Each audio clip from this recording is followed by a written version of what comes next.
বন্ধুরা, জীবনে এই তিনটি কাজ কখনো তাড়াহুড়ার চোটে করে ফেলবেন না, তাহলে জীবনে কখনো বিপদে পড়বেন না, কখনো নিজের কাজের উপর পস্তাতে হবে না। জয় শ্রীকৃষ্ণ। বন্ধুরা, আজকের এই প্রসঙ্গ খুবই শিক্ষামূলক হতে চলেছে। অনেক সময় আগেকার কথা, একটি গ্রামে এক ব্রাহ্মণ আর এক ব্রাহ্মণী বাস করত। একদিন ব্রাহ্মণের ঘরে এক বালকের জন্ম হলো। সংযোগবশত সেই ব্রাহ্মণের গৃহে একটি নেউলের জোড়া থাকতো। যেদিন ব্রাহ্মণের পুত্রের জন্ম হয়েছিল সেদিন ওই নেউলও একটি ছোট্ট বাচ্চা প্রসব করেছিল। দুটি শিশুরই একই দিনে জন্ম হওয়ায় ব্রাহ্মণ ব্রাহ্মণী নিজের শিশুর সঙ্গে সঙ্গে ওই নেউলের সন্তানকেও খুবই ভালোবাসত। ব্রাহ্মণী যখনই তার বাচ্চাকে দুধ পান করাতো তখন একটি ছোট্ট বাটিতে দুধ ভরে সেটি ওই নেউলের সন্তানের জন্য রেখে দিত।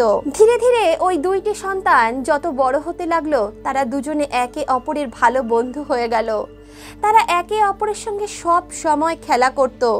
সারাদিন ওই নেউলের সন্তান ব্রাহ্মণের সন্তানের সঙ্গে খেলা করত। কিন্তু ব্রাহ্মণের মনে কোথাও না কোথাও এই আশঙ্কা ছিল, কোনোদিন যদি এই নেউল আমার ছেলেকে কামড়ে দেয় তখন কি হবে। এরই কারণে সে সাবধানেও থাকতো। ধীরে ধীরে সময় অতিবাহিত হতে লাগলো। সময়ের সঙ্গে সঙ্গে নেউলের সন্তান জোয়ান হয়ে গেল। একদিন ব্রাহ্মণী তার বাচ্চাকে মাটিতে শুয়ে জল ভরতে একটু দূরে গেল। বন্ধুরা, আগেকার দিনে তো এমনটা বেশিরভাগ সময় দেখা যেত যে যেখানে বসতি রয়েছে, যেখানে ঘর রয়েছে, তার থেকে কিছুটা দূরে জলাশয় অবস্থিত হতো এবং সকলেই সেই জলাশয় থেকে জল ভরতে যেত। যখন ব্রাহ্মণী তার সন্তানকে মাটিতে শুয়ে জল ভরতে গেল তখন তিনি ব্রাহ্মণকে বলে গেলেন, দেখুন, আমি আমাদের ছেলেকে মাটিতে শুয়ে দিয়ে যাচ্ছি, আপনি কিন্তু লক্ষ্য রাখবেন, নেউল কিন্তু এখানেই রয়েছে, সে যেন আমাদের বাচ্চাকে কামড়ে না দেয়। কারণ বলা হয়, মনে যদি আশঙ্কা থাকে তাহলে বিশ্বাসীকেও বিশ্বাস করা যায় না।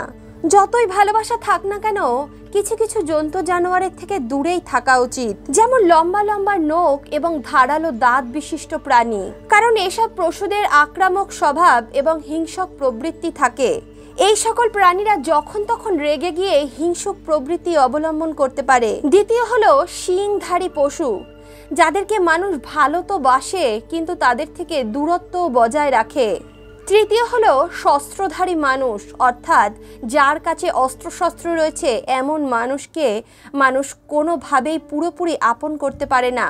সবসময় তাদের দ্বারা একটা ভয় মনের মধ্যে থেকেই যায়।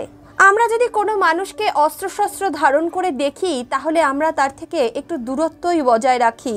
মনে হয় কখনো যদি ও রেগে যায় এবং সেই অস্ত্রের ভুল প্রয়োগ আমাদের উপর করে দেয় তখন কি হবে। ব্রাহ্মণ বলতে লাগলো, হে ব্রাহ্মণী, তুমি কেমন কথা বলছো? ছোট থেকে বড় হয়ে গেল ওই নেউল সব সময় আমার ছেলের সঙ্গে থাকে। সে আমাদের ছেলেকে কত ভালোবাসে, সব সময় তার সঙ্গে খেলা করে। সে তো আমাদের সন্তানের মতোই, সে কেন আমাদের সন্তানের কোনো ক্ষতি করবে? যাক, তুমি নিশ্চিন্ত হয়ে যাও, আমি আমাদের ছেলেকে দেখে রাখবো। এমনটা বলে সেই ব্রাহ্মণী জল ভরতে চলে গেল। ওদিকে কিছু সময় পর ব্রাহ্মণও কোনো একটি কাজের উদ্দেশ্যে নগরে চলে গেল। ঘরে ব্রাহ্মণ পুত্র এবং ওই নেউল একা ছিল। তারা দুজন প্রায়ই একা একাই খেলা করত। কিন্তু হঠাৎই সেদিন সংযোগবশত সেখানে একটি বিষাক্ত সাপ চলে আসলো। সেই বিষাক্ত সাপটি বাচ্চাটিকে কামড়ানোর জন্য তার দিকে এগোতে লাগলো। ওদিকে নেউল যখন দেখলো যে বাচ্চাটির কাছে একটি ভয়ঙ্কর সাপ এগিয়ে আসছে, তখন নেউলটি ওই সাপের উপর আক্রমণ করে বসলো। কিছুক্ষণ লড়াই করার পর নেউলটি সাপটিকে টুকরো টুকরো করে ফেললো। নেউলের সমস্ত মুখ সাপের রক্তে লাল হয়ে গিয়েছিল। অপরদিকে ব্রাহ্মণী যখন জল নিয়ে ঘরের ভিতর প্রবেশ করছিল, নেউল যখন ব্রাহ্মণীকে জল নিয়ে ঘরের ভিতর প্রবেশ করতে দেখলো, সে দৌড়ে গেল ব্রাহ্মণীর কাছে। সে এই খুশি ব্যক্ত করতে চাইছিল যে, দেখো, আমি তোমার ছেলেকে ওই সাপের থেকে রক্ষা করলাম। ব্রাহ্মণী যখনই নেউলকে তার দিকে ছুটে আসতে দেখলো, সে লক্ষ্য করলো নেউলের মুখে রক্ত লেগে রয়েছে।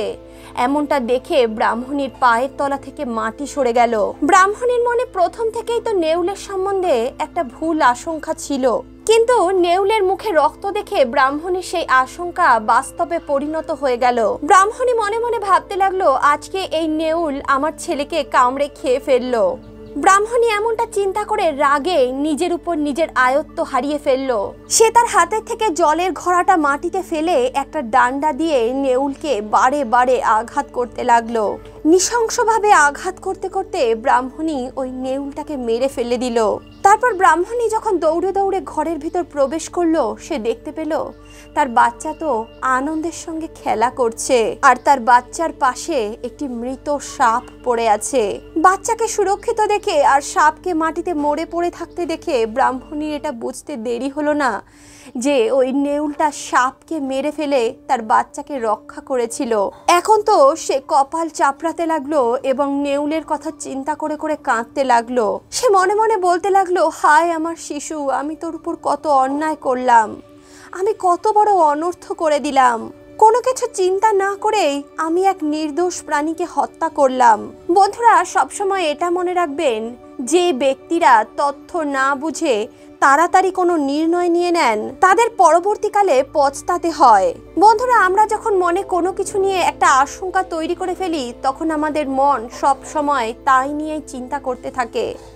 বলা হয়, আপনি যে রঙের চশমা পরবেন সারা পৃথিবীকে আপনি সেই রঙেই দেখবেন। বন্ধুরা, যখন আমাদের অন্তরে কোনো আশঙ্কা সৃষ্টি হয়, তখন আমরা প্রত্যেকটি বস্তুকে তার নেতিবাচক রূপেই দেখতে থাকি। বন্ধুরা, এই আশঙ্কাগুলো শুধুমাত্র আমাদের নেতিবাচক চিন্তারই ফল।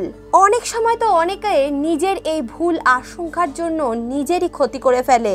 হ্যাঁ, এটা অবশ্যই সত্যি যে মনে ওঠা আশঙ্কাগুলি মানুষকে সাবধান করে তোলে, কিন্তু কোনো ব্যক্তিকে শুধুমাত্র আশঙ্কার উপর ভিত্তি করে নির্ণয় করা উচিত নয়। যতক্ষণ না বাস্তবিকতা সম্বন্ধে আমাদের যথেষ্ট জ্ঞান হয়, ততক্ষণ আমাদের কোনো সিদ্ধান্তে পৌঁছানো উচিত নয়। বন্ধুরা, আজকের এই কাহিনী, আজকের এই প্রসঙ্গ আপনাদের কেমন লাগলো অবশ্যই কমেন্ট বক্সে লিখে জানান।